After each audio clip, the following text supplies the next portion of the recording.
নমস্কার বন্ধুরা, আজকে আমরা জানবো মৃত্যু পঞ্চক সম্পর্কে। এই 5 দিনে কি করবেন আর কি করবেন না। ধর্মীয় শাস্ত্রে এবং জ্যোতিষ শাস্ত্রে পঞ্চকের গুরুত্ব অপরিসীম। আমরা সবাই জানি পঞ্চকের সময় কিছু বিশেষ নিয়ম মেনে চলা প্রয়োজন, কিন্তু যদি পঞ্চক শুরু হয় শনিবারে, তখন কিন্তু তা হয়ে যায় মৃত্যু পঞ্চক। এই সময় ভুল সিদ্ধান্ত বা কাজ করতে গেলে জীবনে বড় বিপদের সম্মুখীন হতে হয়।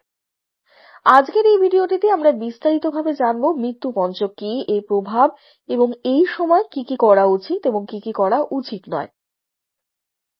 পঞ্চক শব্দের অর্থ হলো 5।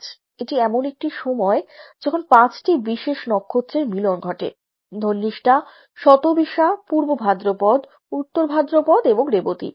এই 5 নক্ষত্র যখন উপস্থিত থাকে তখন তৈরি হয় পঞ্চককাল।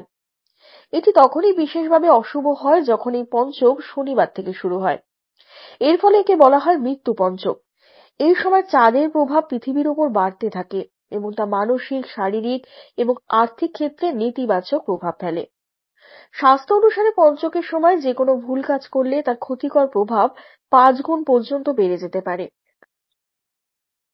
স্বাস্থ্য মতে এই 5 দিনের মধ্যে ভুল কাজ করলে তার ফল জীবনে দীর্ঘস্থায়ী হতে পারে। পঞ্চকের সময় চাঁদের প্রভাবে নেতিবাচক এনার্জি বেড়ে যায়। এর ফলে মানসিক চাপ, শারীরিক কষ্ট এবং আর্থিক ক্ষতি হয়। পঞ্চক শনিবার শুরু হলে অকাল মৃত্যুর আশঙ্কা থাকে, তাই এই 5 দিন অত্যন্ত সাবধানে থাকা প্রয়োজন। মৃত্যু পঞ্চকে নিষিদ্ধ কাজ। পঞ্চকের সময় শাস্ত্রে বেশ কিছু কাজ নিষিদ্ধ করা হয়েছে। আসুন জেনে নিই এই সময় কোন কাজগুলো করা উচিত নয়। বিবাহিত নারীদের ভ্রমণ। পঞ্চকের সময় বিবাহিত নারীদের বাপের বাড়ি বা শ্বশুর বাড়ি যাওয়া নিষিদ্ধ। এই সময় তাদের নিজেদের স্থায়ী ঠিকানায় থাকাই উচিত, কারণ এই সময় ভ্রমণে দুর্ঘটনার আশঙ্কা থাকে। পঞ্চকের মধ্যে বাড়ি তৈরির কাজ শুরু করা বা ছাদ ঢালাই করা উচিত নয়। এতে বাস্তুদোষ দেখা দিতে পারে এবং ভবিষ্যতে আর্থিক ও মানসিক সমস্যার মুখোমুখি হতে হয়। দক্ষিণ দিককে যমের দিক হিসাবে ধরা হয়। পঞ্চকের সময় দক্ষিণ দিকে ভ্রমণ করলে দুর্ঘটনা বা মৃত্যুর সম্ভাবনা বেড়ে যায়।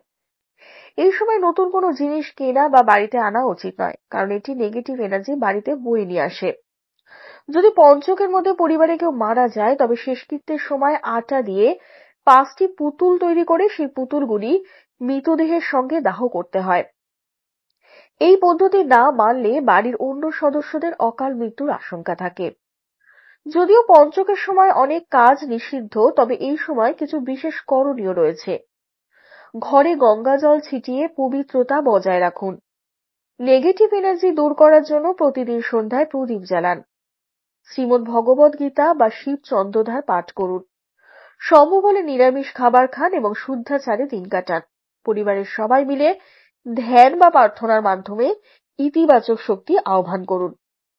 পঞ্চকের সময় সঠিক নিয়ম মেনে চললে এই নেতিবাচক প্রভাব অনেকাংশে এড়ানো সম্ভব। শাস্ত্রে যে নিষেধাজ্ঞাগুলি উল্লেখ করা হয়েছে সেগুলি পালন করলে জীবন অনেকটাই নিরাপদ এবং শান্তিপূর্ণ হতে পারে। এই ভিডিওটিতে আমরা পঞ্চকের ভয়াবহতা, এই সময়কাল এবং কিভাবে এই সময় জীবনযাপন করা উচিত তা বিস্তারিত আলোচনা করেছি। আশা করি এই তথ্য আপনাদের উপকারে আসবে।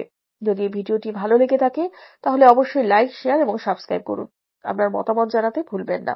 ধন্যবাদ।